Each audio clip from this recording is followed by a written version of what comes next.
Assalamualaikum warahmatullahi wabarakatuh. Perkenalkan, kami kelompok 8 dari kelas Public Relation A2 akan menjelaskan mengenai peran Public Relation dalam mengatasi krisis pasca jatuhnya pesawat AirAsia pada tahun 2014.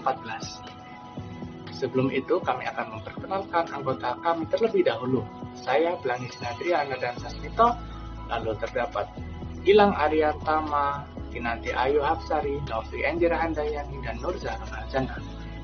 Sebelum membahas hal ini lebih lanjut, saya akan menjelaskan mengenai profil perusahaan AirAsia itu sendiri.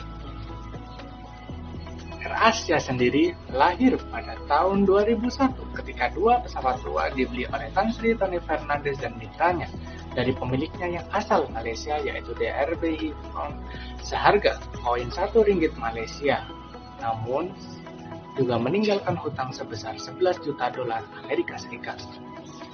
Dengan kekuatan inovasi semangat kerja tim yang hebat, layanan AirAsia Group ini telah menjangkau jaringan paling luas di seluruh Asia dan Australia, termasuk di Indonesia dengan nama Indonesia AirAsia X yang merupakan penerbangan jarak jauh dan murah pertama di Indonesia. Seperti yang sudah dijelaskan oleh teman saya sebelumnya mengenai profil perusahaan dari AirAsia, di sini saya akan menggiring dan juga memberikan pemaparan mengenai topik permasalahan yang sedang terjadi di AirAsia. Nah, AirAsia sekarang membutuhkan melakukan public relation untuk menghimpun kepercayaan masyarakat agar bisa menikmati lagi jasa pelayanan. Nah, kenapa kok membutuhkan public relation ini? Ternyata AirAsia pada tanggal 28 Desember 2014 terjadi kejadian yang kurang mengenakan, yaitu pesawat dengan tipe NZ8501 jatuh di Selat Karimata dengan rute Surabaya menuju Singapura. Nah, kejatuhan inilah yang menyebabkan masyarakat tidak lagi percaya atau menggunakan jasa pelayanan dari maskapai AirAsia. Hal ini menyebabkan penurunan terhadap jumlah penumpang yang menggunakan AirAsia ini tadi. Nah, dengan adanya peristiwa yang kurang mengenakan ini, bagaimanapun caranya AirAsia nanti akan berusaha untuk menarik perhatian. Ada kalanya kita jika membandingkan dengan sebelumnya dengan harga, memang harga tiket dari AirAsia ini terkesan lebih murah.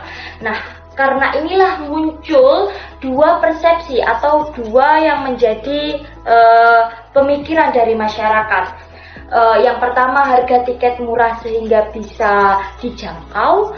Yang kedua adalah harga tiket murah namun dengan pelayanan yang kurang enak atau mungkin dari kualitasnya yang kurang baik juga, sehingga persepsi ini yang menggiring masyarakat karena harganya murah, maka pelayanannya ini menjadi rendah juga. Nah, oleh karena itu dan juga karena kejadian jatuhnya pesawat dari AirAsia ini menyebabkan akhirnya masyarakat kurang meminati untuk menggunakan jasa pelayanan AirAsia. Selanjutnya, saya Nur Zahra Aljana akan menyampaikan peran public relations secara general di dalam suatu perusahaan. Menurut Dazier dan Brum, terdapat 4 peran public relation di dalam suatu perusahaan. Yang pertama, sebagai penasehat ahli. Yang kedua, fasilitator komunikasi. Yang ketiga, fasilitator pemecahan masalah. Dan yang keempat, teknisi komunikasi. Oke, sekarang saya lanjutkan ke sesi selanjutnya. Setelah tadi dibahas mengenai profil perusahaan, yaitu AirAsia dalam hal ini, kemudian juga dijelaskan secara singkat mengenai permasalahan apa yang sedang dihadapi oleh AirAsia, kayak gitu. Permasalahannya adalah mengenai AirAsia dihadapkan akan sebuah krisis, di mana pesawat dari tujuan Surabaya ke Singapura mengalami kecelakaan pada tahun 2014 silam. Oleh karena itu, di sini saya akan menjelaskan langkah-langkah bagaimana yang diambil oleh PR atau Public Relation perusahaan AirAsia, khususnya AirAsia Indonesia dan juga AirAsia Pusat yang berada di Kuala Lumpur, Malaysia, dalam merebranding perusahaan mereka dan juga di saat situasi di mana di saat krisis ini terjadi.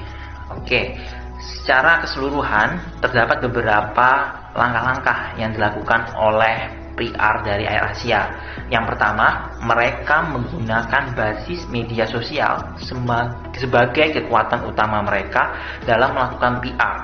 Jadi di dalam media sosial, khususnya Twitter, Facebook, dan Instagram, PR melakukan manajemen berupa satu, menggunakan media sosial tersebut untuk melakukan hubungan baik kepada keluarga korban ataupun kepada media massa.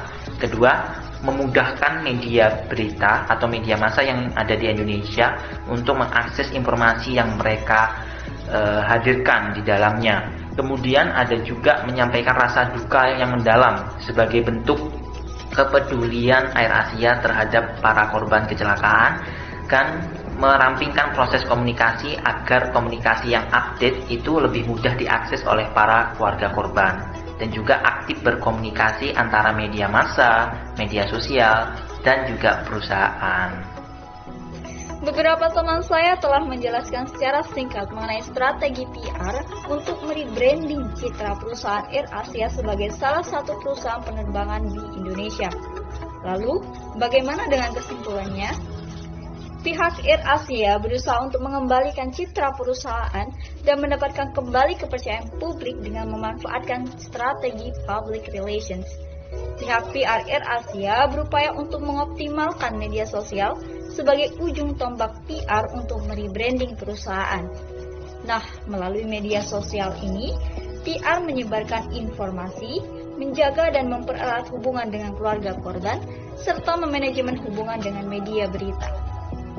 Itulah penjelasan singkat dari kelompok kami mengenai strategi PR AirAsia untuk menangani krisis akibat jatuhnya pesawat KZ8501. Sekian dari kelompok kami. Mohon maaf apabila terdapat kekurangan dalam penyajian presentasi kami.